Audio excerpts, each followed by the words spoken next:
when it comes to Saba, it's very hard to say anything because there's really so much to say about Saba. Just one thing that I was thinking that came to mind, thinking about Saba's name, Moshe. I thought it was very appropriate for Saba, given his background and the similarity with that and Moshe Rabbeinu's background. As we know that Moshe Rabbeinu, even though he was the Roy Yisrael, but he had to make an effort to become that, and he really could have gone in a totally different path. And then he grew up, back in one of probably the most common places in the world, in Beis Paro, where Paro was one of the most wicked people who ever lived, and he was grown up as a child in the palace.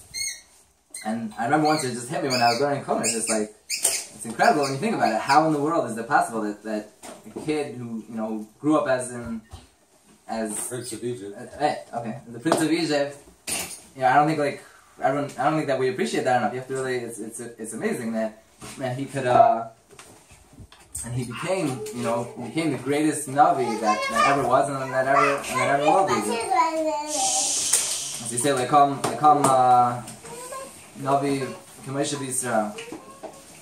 And nevertheless, even though he grew up in those circumstances, but he went out and he was willing to step out of, even though he had all the comforts and all the conveniences and the power and everything that a person could want in Elam Hazeh, in the king's palace. Nevertheless, he went out and he gave up everything in order to fulfill that mission of being the Roy Yisrael.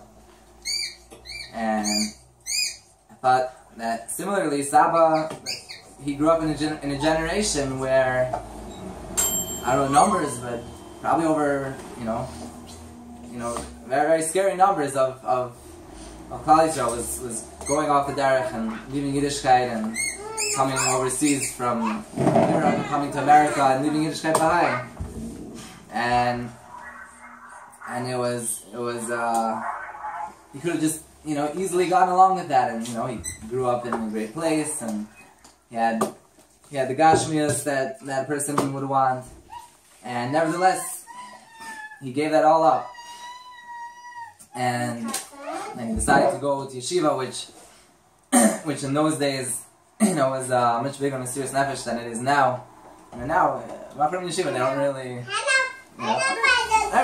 it's not amazing, but it's not it's not such a Mesiras Nefesh. But in Saba's day, it was really Mesiras Nefesh, and like Saba likes to tell the famous story of his first day in yeshiva. Everyone in the family knows it so well, and no matter how many times we hear it, we always wanted to hear it again.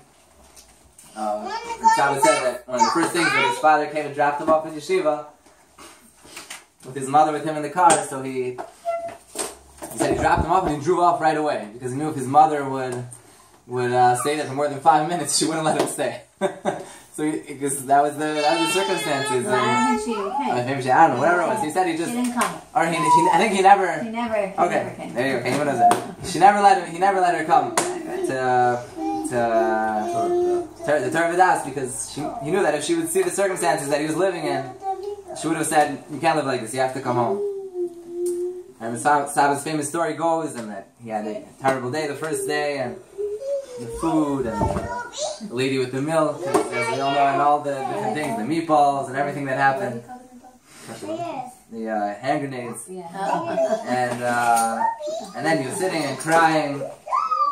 He was sitting and crying in the street corner, and then Shlomo Hyman came over to him and spoke to him and asked Saba, and only Saba could tell the story as well as he did, and asked him, "Why are you crying?" And Saba said, "I think I made a mistake. I think I made a mistake by coming to yeshiva." It's a terrible mistake, right? I think I made a terrible mistake.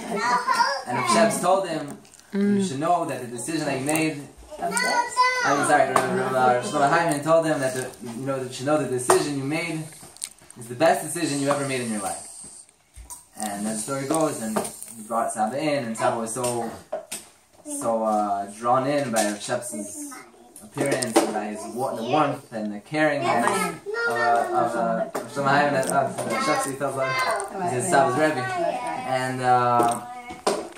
and how he brought him in, and he set him up with Harusa, and he started to learn. And as you know, the rest is history. And one thing that I noticed that very often Saba comes to mind at different times and throughout the day, throughout my life. But I noticed that more than anything, I think as being in yeshiva for the past, big block of my life, I noticed that Saba more than anything came into my thoughts when it came to that. Thinking of those words of Rav Shlomo Hyman, that you should know that this move that you made going to yeshiva was the best decision you ever made in your life. And many times, just in daily life in yeshiva, when Saba would cross my mind, whether it would be, when things were hard in yeshiva, and if I didn't like the supper they were serving, and I would think back to Saba's times, and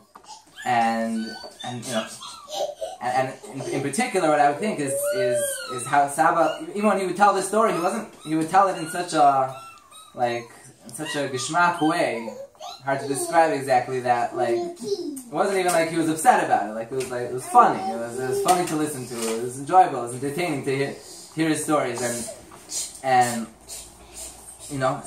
how he lived that way, that even though it was hard, but he always went about it with tremendous simcha, and with enjoyment despite all the hardships, and I thought of that, think of that many times, and just how he just lived and enjoyed every moment in yeshiva. It could be anything. It could be, I remember him telling stories that he would stay up all night, Thursday night, Mishmar night sometimes, and learn through the night. And sometimes when I was able to do that, I would think of him doing that. And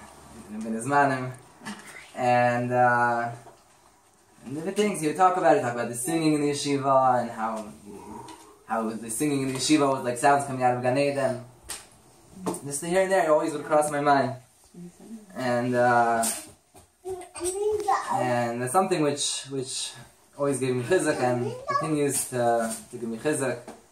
Always remember that to take on a life of Torah and mitzvahs is the best decision that a person can make.